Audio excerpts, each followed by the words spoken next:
તો ખેડા હાઈવે પર ચાલુ કારમાં આગ લાગવાની ઘટના બની છે। પીપલજ એપીએમસી ગામે કારમાં આગ ભભૂકી ઉઠી। ચાલતી જેગ્વાર કારમાં ભીષણ આગ ભભૂકી ઉઠી છે।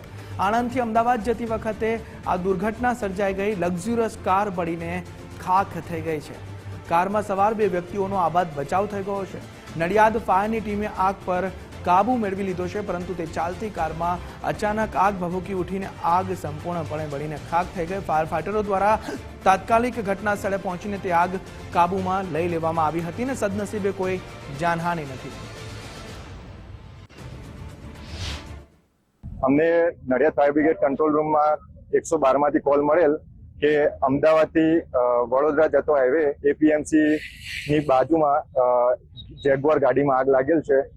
જે કોલ મળતા જ અમે નડિયાદ ફાયર બ્રિગેડની ટીમ તુરંત ત્યાંથી રવાના થઈને ગાડીમાં આગ વિકરાળ હતી, જે હાઈવે બંધ કરાવીને આગ પર કાબુ મેળવેલ છે।